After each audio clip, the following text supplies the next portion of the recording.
Hi everyone. तो कैसे हैं आप सब लोग। तो कल रात को सिलेक्शन पोस्ट पेज 13 की जो फाइनल आंसर की है वो रिलीज़ की है इन लोगों ने, एसएससी वालों ने। तो ये लोग स्कोर कार्ड तो रिलीज़ करते नहीं हैं कि आपके फ़ाइनल मार्क्स कितने हैं वो हमें पता लग सके।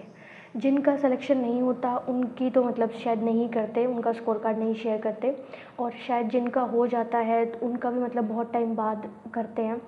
तो वो कल मैं ऐसे बैठी हुई थी, मैंने वैसे चेक वगैरह नहीं किया था, पर फिर मैंने सोचा कि क्यों ना खुद से कैलकुलेट करके देखूँगी इन लोगों ने मतलब कैसे क्या किया है। पेपर दे के आई हो तो एटलीस्ट देखना चाहिए ना। तो मैंने खुद से मार्क्स कैलकुलेट किए हैं, ऐसा कोई स्कोर कार्ड नहीं आया इसका, ठीक है। कहीं सोचो स्कोर कार्ड आया। तो मैं सब्जेक्ट वाइज बताऊँगी कि कितने क्वेश्चंस का इन्होंने कैसे क्या किया है, जो कि मैंने कैलकुलेट किया है। कुछ गलत हो तो प्लीज़ बता देना, मुझे इतना पता नहीं है। तो मैं सब्जेक्ट वाइज बताती हूँ। तो रीज़निंग से स्टार्ट करते हैं। जब मैंने रीज़निंग देखा तो रीज़निंग के अंदर इन लोगों ने 6 क्वेश्चन के अंदर मार्क्स टू ऑल कर रखा है। लाइक उस क्वेश्चन को इन लोगों ने डिस्कार्डेड कर दिया कि ये क्वेश्चन गलत पूछ रखा था या इसके ऑप्शंस वगैरह ठीक नहीं होंगे। तो 6 क्वेश्चन के जो मार्क्स आए इन्होंने मार्क्स टू ऑल कर रखा था, ठीक है। और रीज़निंग के अंदर मेरे 16 क्वेश्चन सही हैं उन 6 क्वेश्चन को हटा के, ठीक है। तो 16 क्वेश्चन मेरे राइट थे, 2 क्वेश्चन मेरे रॉन्ग थे और 1 क्वेश्चन मैंने किया नहीं। तो अगर मैं उन 6 क्वेश्चन के जो इन्होंने मार्क्स टू ऑल किए हैं, अगर मैं उनके 12 मार्क्स ले लूँ, जो मेरे 16 क्वेश्चंस ठीक हैं उनके मैं 32 मार्क्स ले लूँ, और जो 2 क्वेश्चन मेरे गलत हुए हैं उनका मैं 1 नंबर हटा दूँ, तो रीज़निंग के अंदर मेरे जो मार्क्स हैं वो 43 बन रहे हैं, ठीक है।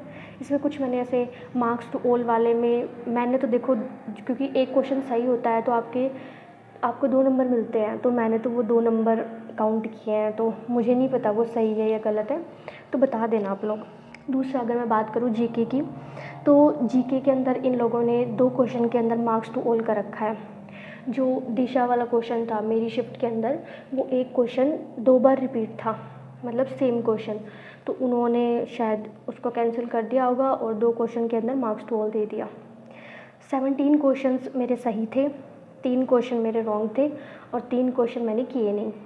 तो अगर मैं उन 2 क्वेश्चन के 4 मार्क्स ऐड करूं और अपने 17 जो करेक्ट हैं उनके मार्क्स ऐड करूं और 3 क्वेश्चन जो रॉन्ग हैं उनके हटा दूं, तो जीके में मेरे जो मार्क्स हैं वो 36.5 बन रहे हैं, ठीक है।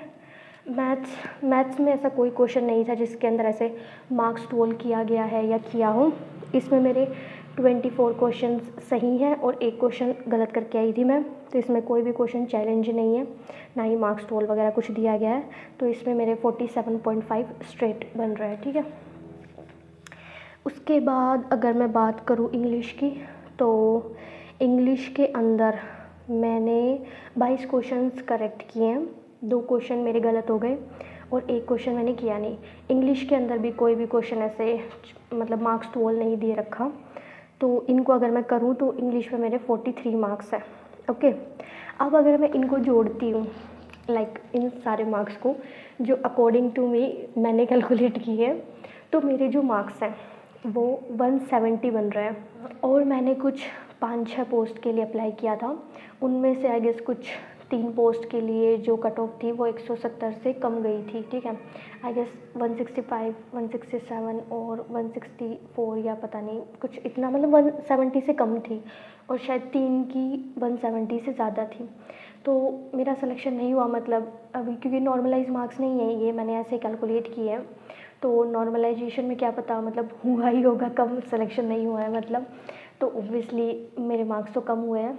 तो बस मतलब ऐसे मैंने शेयर किए अपने मार्क्स, कुछ ऐसे स्कोर कार्ड तो है नहीं कि कंफर्म कर सके कि हाँ इतने मार्क्स हैं या ऐसे हुआ है, बस मैंने ऐसे शेयर कर दिए। कल मैंने कैलकुलेट किए थे, तो आप लोग बता देना अगर आप लोगों ने किए हो तो, या आपकी शिफ्ट में कोई ऐसे क्वेश्चन, कितने क्वेश्चंस में ऐसे मार्क्स टू ऑल दे रखा है। बिकॉज रीजनिंग के अंदर 6 क्वेश्चन के अंदर मार्क्स टू ऑल दे रखा है, जो कि अच्छी बात नहीं है। आप इतने बड़े लेवल का एग्ज़ाम ले रहे हो और आप 6 क्वेश्चन गलत डाल रहे हो, तो ये तो आपकी रिस्पॉन्सिबिलिटी है ना कि आपको ठीक से क्वेश्चन देना चाहिए।